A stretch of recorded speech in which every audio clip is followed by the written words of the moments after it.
Selamat pagi Pak Sudimanto dan teman-teman sekalian. Hari ini izinkan saya Riko Gunawan dengan NPM 2022-130016 untuk mempresentasikan paper yang berjudul Analisis Perbandingan Kecepatan CPU dalam Cracking Password. Dimulai dari abstrak, Control Processing Unit atau CPU adalah suatu komponen utama dari sebuah komputer. Nah, semua perintah komputer diproses secara terpusat dalam CPU, sehingga dapat menghasilkan output yang tepat. Hal ini tak terkecuali dengan pemrosesan hashing yang menggunakan algoritma hash yang sudah terancang. Hashing itu sendiri merupakan suatu proses untuk mengubah plain text menjadi suatu teks yang panjangnya tetap. Dan pada penelitian ini, peneliti menggunakan algoritma hash SH1 dengan metode brute force attack untuk mengobservasi kecepatan cracking password dengan dua CPU yang berbeda, yaitu CPU Intel Core i5 6400 dan Intel Core i7 3770S. Pendahuluan, perkembangan zaman yang semakin hari semakin cepat tentunya perlu sejalan dengan teknologi pengamanan data juga yang harus makin canggih. Hal ini dipicu juga untuk mengantisipasi ancaman dari pihak yang tidak bertanggung jawab, seperti hacker yang mencoba untuk melakukan serangan pembobolan keamanan data, salah satunya yaitu menggunakan serangan brutal atau brute force attack. Pada penelitian ini, kami melakukan pengujian dengan dua tipe CPU yang berbeda, seperti yang sudah dijelaskan tadi, yaitu Intel Core i5 6400 dan Intel Core i7 3770S dengan menggunakan software Hashcat yang berfokus pada perbandingan kecepatan CPU dalam mengcrack password. Hardware, software, dan algoritma apa yang dipakai? Pertama ada CPU yang merupakan komponen utama sebuah komputer.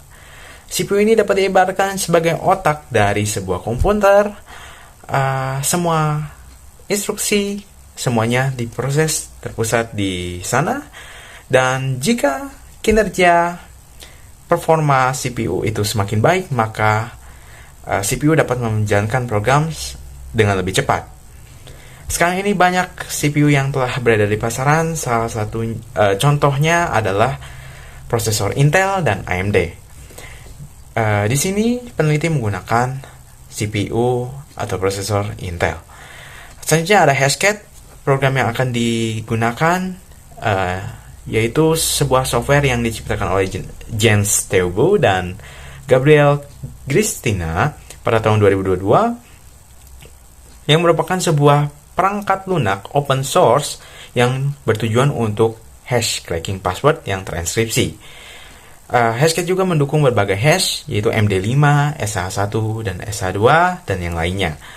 Selanjutnya ada algoritma hash SH1, di mana algoritma ini merupakan hash kriptografi yang digunakan untuk menghitung nilai hash dari sebuah pesan yang panjang maksimalnya 264 bit dengan output berupa message digest atau hash code yang sebesar 160 bit. Lalu ada brute force attack, teknik yang akan digunakan untuk mencoba semua kemungkinan nilai hash sehingga dapat menemukan nilai hash yang cocok dengan file hash target. Sering digunakan untuk memecahkan kata sandi atau mengakses data yang terenkripsi. Berikut metodologi penelitiannya. Perangkat kerasnya perbandingannya sebagai berikut: i5 sebelah kiri, i7 sebelah kanan, dimulai dari clock rate i5 2,7 GHz dengan clock rate maksimumnya 3,3 GHz dibandingkan dengan i7 yang memiliki clock rate 3,1 GHz dan maksimalnya 3,9 GHz dengan jumlah core yang sama di angka 4 dan jumlah threads dengan i7 yang lebih unggul di 8 threads dan i5 dengan 4 thread. Selanjutnya hash yang digunakan yaitu sebagai berikut, sudah ditampilkan dalam tabel dengan 3 password yang akan diujikan, yaitu admin, QWERTY dan LIGMI dengan kombinasi ada angka juga di sana. Dan sebelah kanannya adalah hash SH1-nya, ya. Kemudian perancangan uji coba dimulai dengan menggunakan software Hashcat dengan package binaries.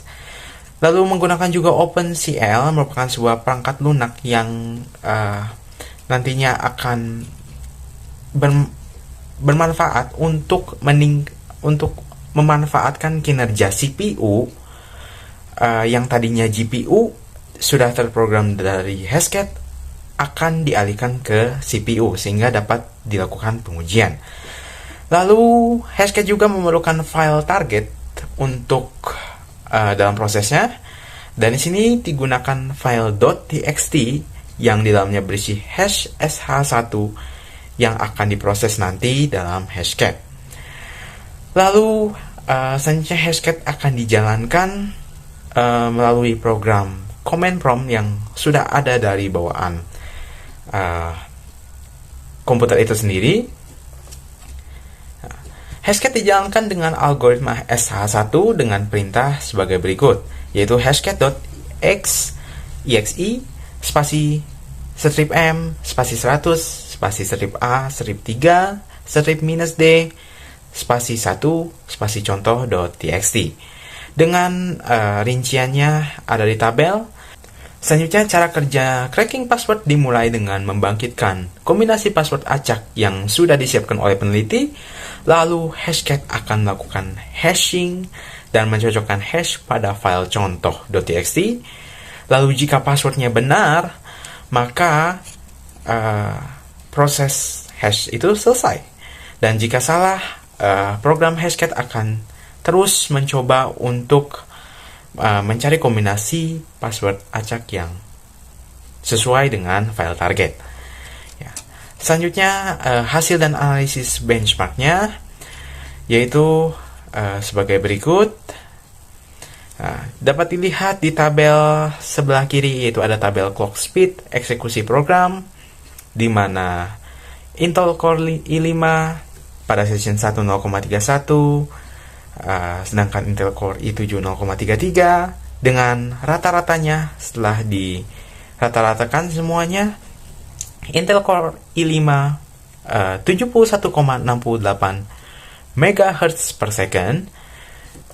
Lalu Intel dibandingkan dengan Intel Core i7 dengan rata-rata 47,94 MHz per second, menghasilkan waktu eksekusi 10 detik untuk Intel Core i5 dan Intel Core i7 9 detik.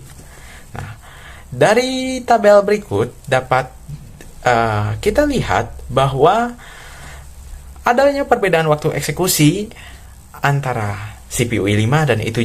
Seperti yang sudah dikatakan tadi, waktu eksekusi i7 lebih cepat 1 detik dibandingkan CPU i5 dengan clock speed rata-rata yang untuk CPU i5 lebih tinggi daripada CPU i7. Lalu merujuk pada tabel 4, rata-rata clock speed cracking password i5 itu relatif lebih tinggi dibandingkan dengan i7, walaupun persentase kenaikannya cenderung lebih besar Intel Core i7, namun pertambahan nilai clock speed Intel Core i5 6400 relatif naik dengan stabil dibandingkan dengan Intel Core i7 yang sempat mengalami penurunan sampai ke minus pada session ke-4.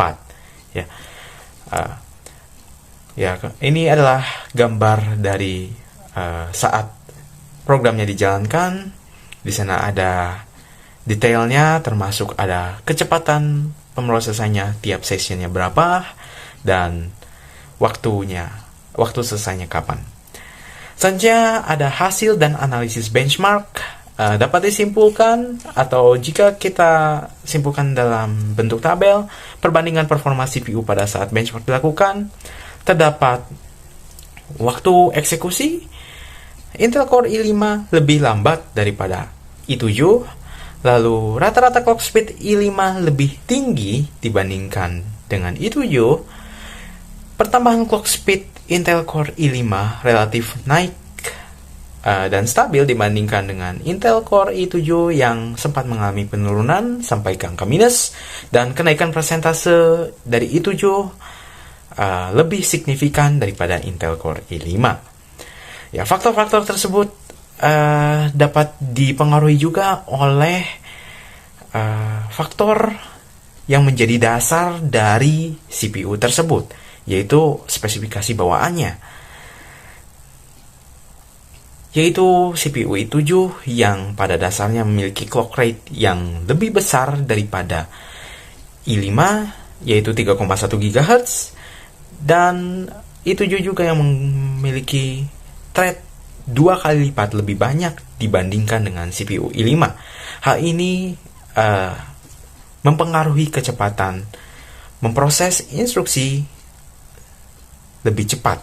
Jadi, kesimpulan yang dapat ditarik oleh benchmark yang telah dilakukan, yang pertama adalah clock speed saat eksekusi program sangat berpengaruh pada durasi eksekusi, namun ternyata pada prosesnya bahwa generasi dari prosesor itu sendiri cukup berpengaruh terhadap kecepatan dan performa dari CPU itu sendiri.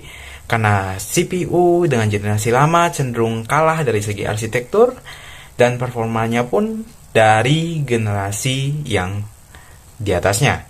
Kemudian spesifikasi CPU i7 secara dasarnya sudah lebih unggul daripada i5, terutama dalam segi clock rate dan jumlah thread yang 2 kali lipat daripada CPU i5, sehingga dapat memproses lebih cepat dan efisien daripada i5. Kemudian yang ketiga, thread yang lebih banyak dari CPU memungkinkan adanya multithreading, sehingga performa CPU lebih unggul dan cepat dalam memproses suatu proses instruksi atau program. Dan yang terakhir, jumlah digit atau penggunaan jenis karakter dari sebuah password mempengaruhi lamanya dan kompleksitas dari proses cracking, sehingga disarankan ketika ingin membuat sebuah password, pakailah password yang kompleks dan terdiri dari berbagai kombinasi, sehingga akan lebih aman dan lebih sulit untuk diretas oleh orang lain. Jadi sekian presentasi dari saya. Mohon maaf bila ada kesalahan dan salah kata. Terima kasih. Sampai jumpa di lain waktu.